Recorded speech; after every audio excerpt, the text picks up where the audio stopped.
Assalamualaikum everyone, welcome to my channel Microbiology with Huria Khan. So today our topic is molecular biology and genetic engineering.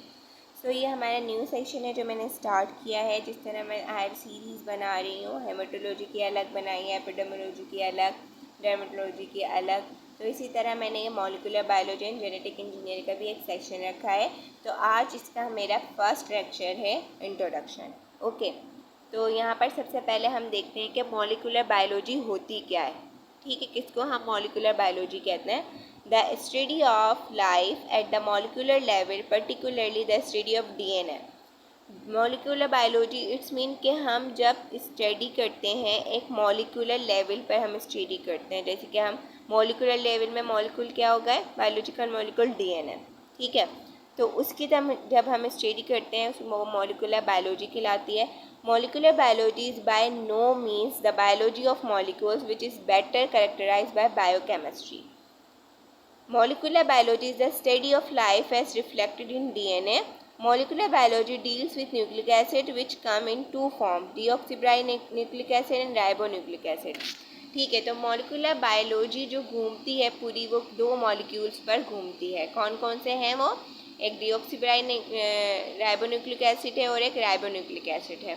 ठीक है, deoxy मतलब जो एक without oxygen होता है, ribo मतलब जिसमें ऑक्सीजन मौजूद होता है। जब आप इसका स्ट्रक्चर देखेंगे तो आप इसकी डिफ्रेंशिएट भी समझ जाएंगे। अब जेनेटिक इंजीनियरिंग क्या होती है? क्योंकि मैंने बताया ये पूरा कोर्स किस पे मुश्तमिल है, molecular biology and genetic engineering. Molecular biology आपने समझ ली, अब जेनेटिक इंजीनियरिंग में देख लेते हैं। It is a technology that involve cutting, modifying and joining DNA molecules using enzyme such as restriction enzyme and DNA ligase to produce a desired DNA fragment.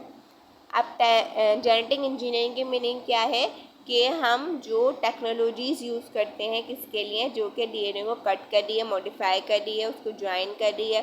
ठीक है, आप जिसमें डिफरेंट एंजाइम यूज़ हो रहे हैं, रिस्ट्रक्शन एंजाइम भी use हो रहा है, लाइगेज उसको जोड़ने के लिए, रिस्ट्रक्शन एंजाइम जो है उसको अलग करने के लिए। तो मतलब डिफरेंट एंजाइम का डिफरेंट रोल है जो डीएनए रिप्लिकेशन में भी काम आता है, क्लोनिंग में भी काम आता है, तो प्लाज्मिड जो अपना वर्क कर रहे होते हैं उसमें भी।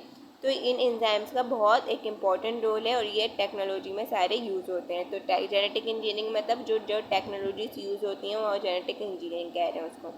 It is also known as gene cloning, recombinant DNA technology and molecular cloning. ये मैंने आपने को अभी पहले ही बता दिया।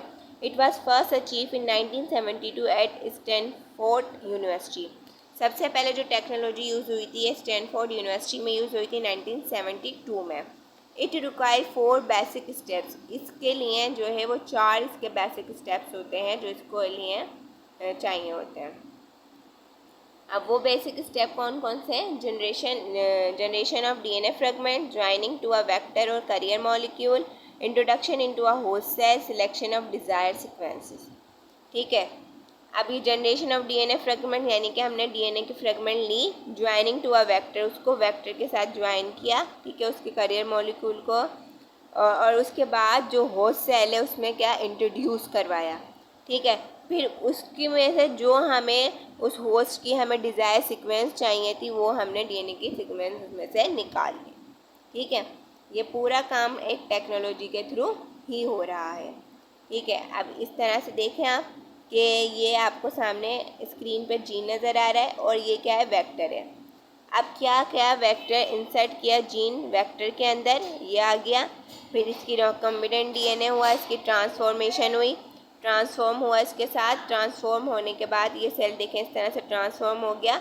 उसके बाद ये क्लोन हुआ यानी कि 1 से 2, 2 से 3 और 3 से 4, ये 4 यहाँ पे अलग अलग इस तरह से बन गए हैं। तो ये यहाँ पर देखें नीचे भी आपको पिक्चर में नज़र आ रहे हैं इसकी क्लोनिंग में, तो ये सारे सिंथेसाइज हुए और प्रोटीन बन गए। ठीक है, अब नेक्स्ट लेक्चर में अपनी नेक्स्ट वीडियो में दूँगी। Thanks for watching, stay healthy, stay blessed. Allah.